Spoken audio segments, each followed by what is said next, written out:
Hi, എല്ലാവർക്കും നമസ്കാരം. Pepin driving സ്കൂളിൻ്റെ പുതിയ വീഡിയോയിലേക്ക് എല്ലാവർക്കും സ്വാഗതം. ഞാനിന്ന് പുതിയ വീഡിയോ ആയിട്ട് വരുന്നത് പുതിയതായി ഡ്രൈവിംഗ് പഠിക്കുന്ന കുട്ടികൾക്ക് സീറ്റ് എങ്ങനെ അഡ്ജസ്റ്റ് ചെയ്യണം എന്നറിയില്ല.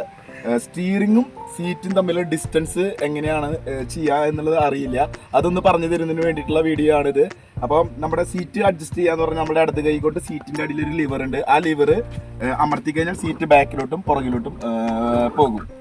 നമ്മുടെ ഇടത് കൈ കൊണ്ട് സീറ്റിന്റെ അടിയിലുള്ള ലിവർ അമർത്തി കഴിഞ്ഞാൽ, ഇവിടെ അടിയിൽ ഒരു ലിവർ ഉണ്ട്, ആ ലിവർ അമർത്തി കഴിഞ്ഞാൽ നമുക്ക് ഫ്രണ്ടിലേക്കും ബാക്കിലേക്കും സീറ്റ് അഡ്ജസ്റ്റ് ചെയ്യാൻ പറ്റും. ലിവർ വിട്ട് കഴിഞ്ഞാൽ അവിടെ ലോക്ക് ആവും. വീണ്ടും ലിവർ അമർത്തി കഴിഞ്ഞാൽ നമുക്ക് അങ്ങോട്ടും ഇങ്ങോട്ടും അഡ്ജസ്റ്റ് ചെയ്യാൻ പറ്റും.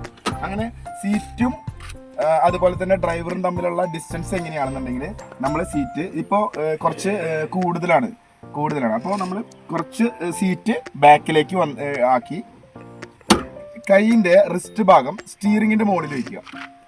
ഇങ്ങനെ നമ്മൾ സ്റ്റീറിങ്ങിൻ്റെ മുകളിൽ വയ്ക്കുന്ന സമയത്ത് നമ്മളുടെ പുറം ഭാഗം ബാക്ക് ചാരിൽ മുട്ടിയിരിക്കണം. ഇതായിരിക്കണം നമ്മുടെ പൊസിഷൻ. ഈ പൊസിഷനിലാണ് നമുക്ക് സീറ്റ് അഡ്ജസ്റ്റ് ചെയ്യേണ്ടത്. അപ്പോൾ ശ്രദ്ധിക്കുക, നമ്മളുടെ അടിയിലുള്ള സീറ്റിൻ്റെ ലിവർ അഡ്ജസ്റ്റ് ചെയ്യാൻ പറ്റും. അതുപോലെ തന്നെ കൈ സ്റ്റീറിങ്ങിൻ്റെ മുകളിൽ വയ്ക്കുക. ഈ പൊസിഷനിലാണ് നമുക്ക് ഡ്രൈവ് ചെയ്യാൻ സീറ്റിൽ ഇരിക്കേണ്ടത്. ഈ പൊസിഷനിൽ ഇരിക്കുമ്പോൾ നമുക്ക് ക്ലച്ചും ബ്രേക്കും എല്ലാം ചവിട്ടാൻ നമുക്ക് ഈസി ആയിട്ട് സാധിക്കും.